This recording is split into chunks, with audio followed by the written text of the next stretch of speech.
I hate seeing you like this, so I'm flexing my eyes real hard to keep from crying. It's okay. We can still have a normal conversation. So, how's the food? The Cyclops will drown you in your overwatered lawns. Oh, David, could be worse. You guys could be a total power failure. Eat glass.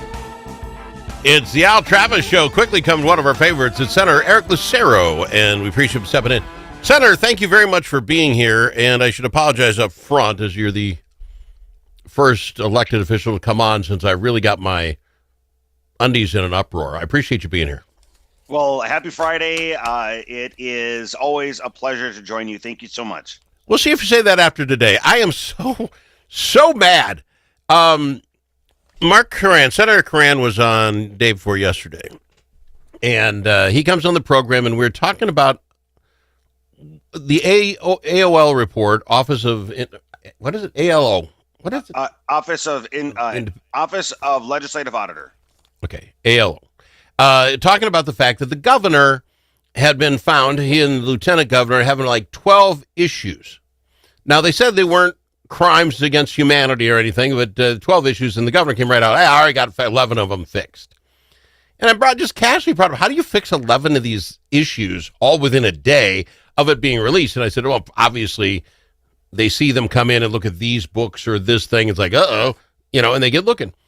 Senator Curran shared a story of what one of these things is, and this is what's got me wild up. I didn't sleep well last night. He said one of the issues was 7 of the 9 events held at the governor's mansion. I didn't know this. You can rent anybody can rent the governor's mansion. I can't think it's cheap, but you can rent it for your thing. 7 of the 9 were never billed. Like, all right, somebody working at the governor's mansion, you got to get your pencils sharpened. But this is where it gets interesting. 5 of those 7 that were not billed were Walz and Flanagan events for their campaigns. Like, whoa, what? You've run for office, campaign. You've got to write. You don't have bad accountants in this department, or you will not last long. So they didn't bill their campaigns. Someone comes in from the auditor's office. Oh yeah, we knew that. They then sent themselves a bill and then paid the bill. See, it's fixed. Yes. Senator, this is like me. I happen to take all the great prime steaks out of Walmart, get into my car, and the cop stops and says, hey, buddy, you can't just steal it. Oh, I'm not stealing it. I'll go back in and pay for it now. How does this work? You would never get by with this. Your campaign, if anybody even sniffed that you got some free $1,000 an hour room at the Capitol and you didn't pay for it, you'd be the front page of the paper. Campaign finance reports are scrutinized by people in the media. They're scrutinized by other candidates. They are combed through looking for any potential mistakes or oversights, etc. So they are combed through. So there's 2 ways that are actually catching my attention.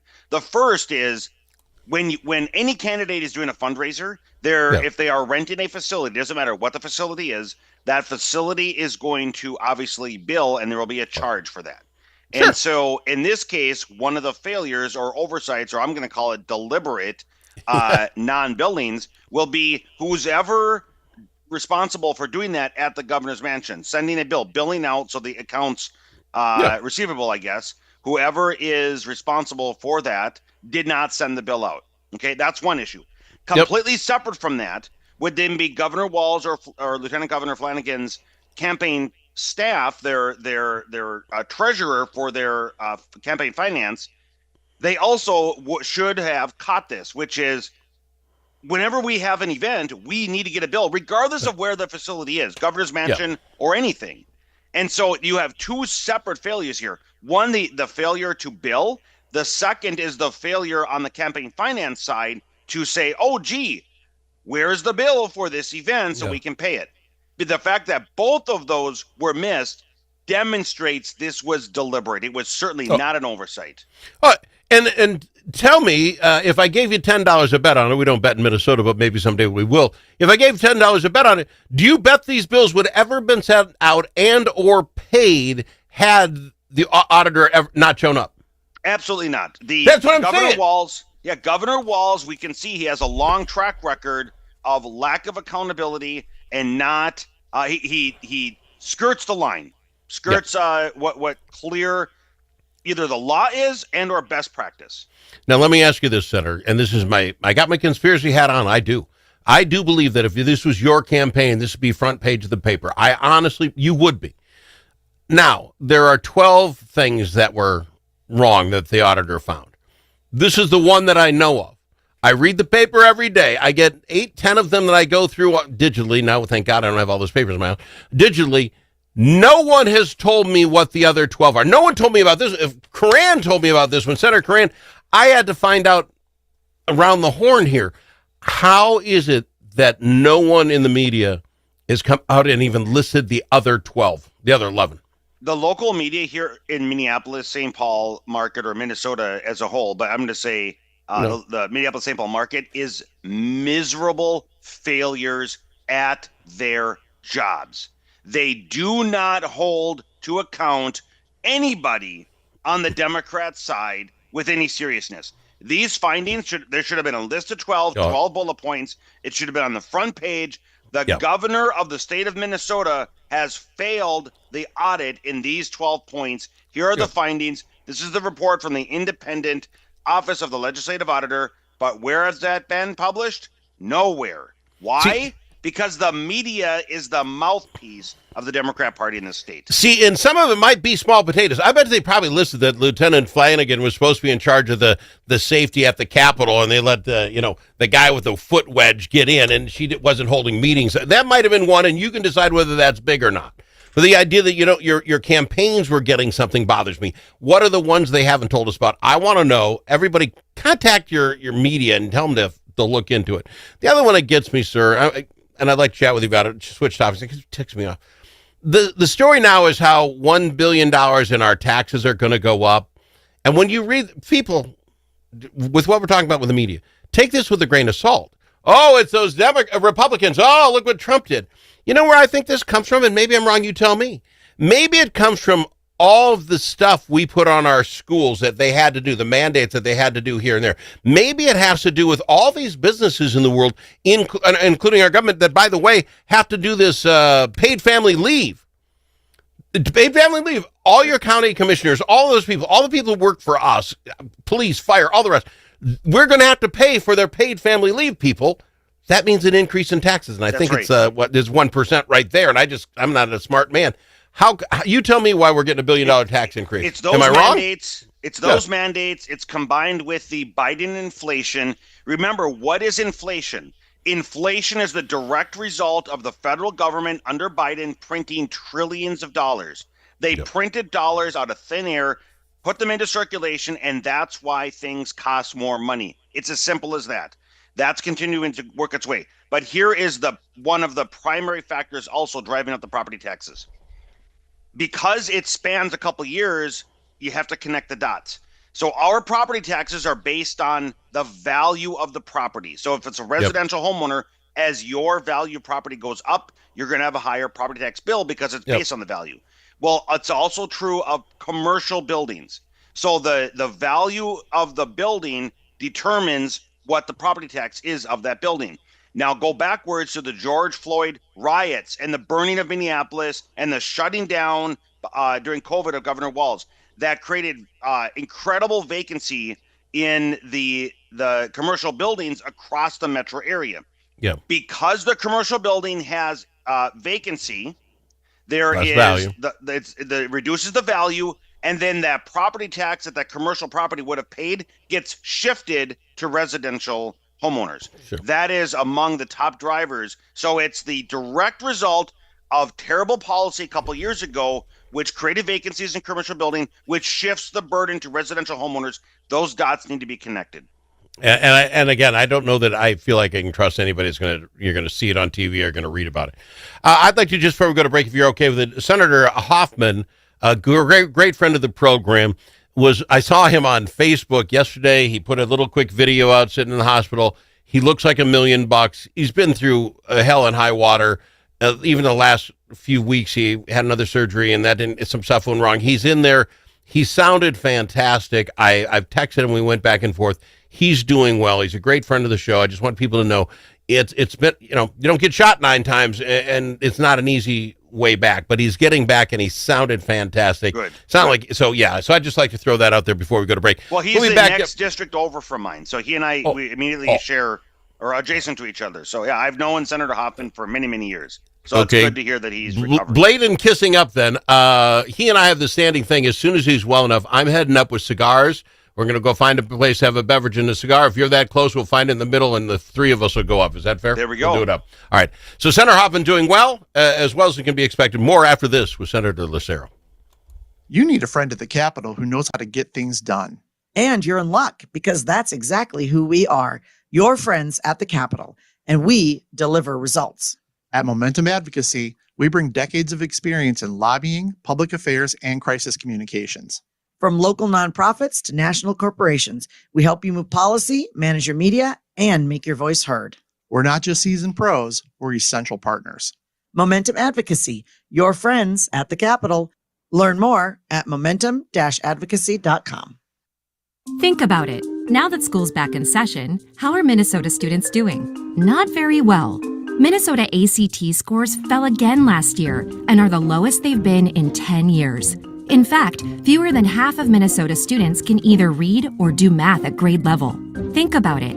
We used to brag about our schools. Now we're losing to states like Mississippi. Visit AmericanExperiment.org for more information. Think About It is brought to you by Center of the American Experiment, Minnesota's think tank.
Amongst friends, the Al Travis Show.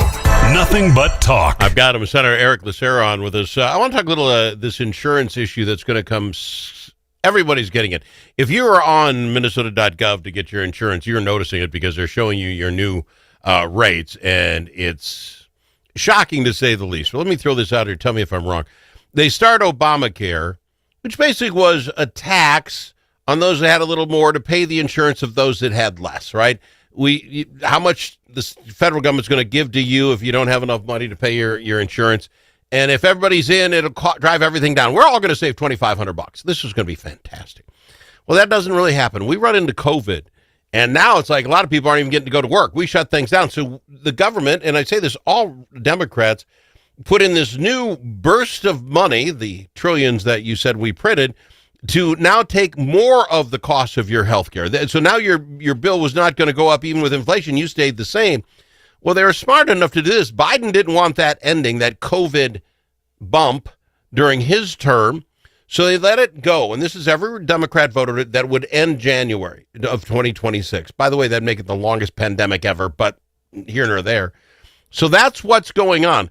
Your cost of insurance is not going up. You're just getting to see what other people have been paying on your behalf. It's taking tax money of Al's left pocket, putting it in the government, then paying down my bill on my insurance and saying, hey, Al, look how cheap your stuff is. It's not. Am I basically describing this right? Isn't that, I mean, there is obviously inflation and everything, but this is just me finding out what the Obamacare really cost. You're spot on. It's right, the cost of the policy change of Obamacare, which, by the way, has been an abysmal failure. It exploded the cost. And as a result of the exploding cost, there have been programs that have been around since the inception of Obamacare that are subsidizing the cost of insurance. And that subsidization is not going to the individuals. It's going to the insurance companies under the auspices that it'll reduce the premiums. And so that those dollars going to the insurance companies is what President Trump and others want to end. And you're spot on. The cost that we're now seeing is simply the true cost that has been hidden as a direct result of Obamacare. And so when you read all this stuff about it's whatever Trump did or this and this, the guy's been there 9 months now. This has been coming from that voted upon by every Democrat bill that said we're going to take care of all these people. And I actually had one Democrat say on this program, well, then what we just need is single payer, which has been Obamacare's move from day one, right? That's what they're trying to get to. But here's the reality in Minnesota. So if you imagine the universe of people in Minnesota, there are people that are going to be of average or standard health conditions, right? And then you're going to have people that are going to have conditions that are pre-existing, or et cetera. We already had a solution for that in Minnesota before Obamacare. So take that pool of people that has a higher cost. We separated them out, and then there was a program called MCHA that bought down their cost so that they would not be crippled with that.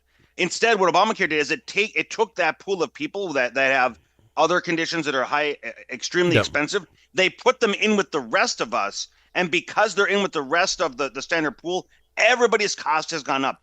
That's essentially it in a nutshell.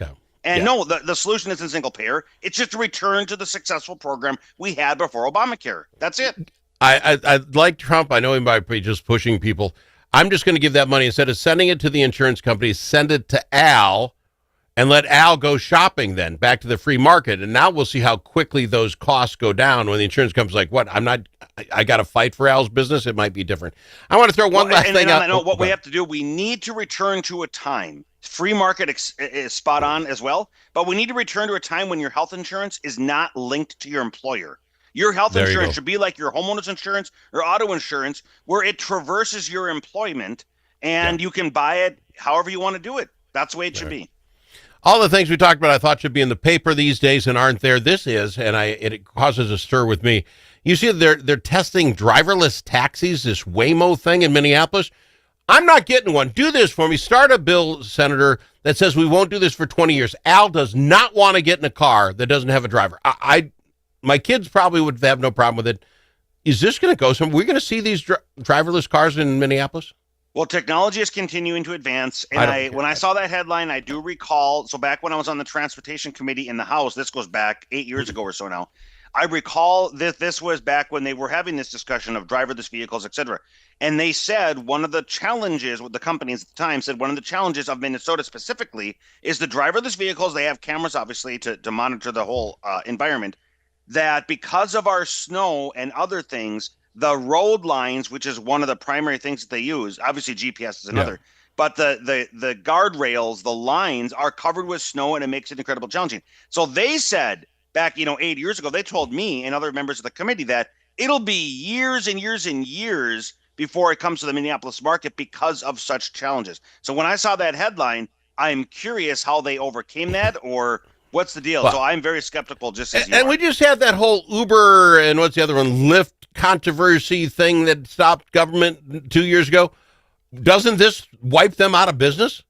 Down the road? It would certainly be a competitive advantage without having to pay the salaries then of those drivers. Yes, exactly. Sir, I got to go. I'm out of time. I do appreciate you coming out. Sorry I was all wound up when you got here today, but I've just started going down this rabbit hole of how do we not know the stuff we need to know before we take a vote? Thank you once again. Always a pleasure to join. We'll get you back. Senator Eric Lucero.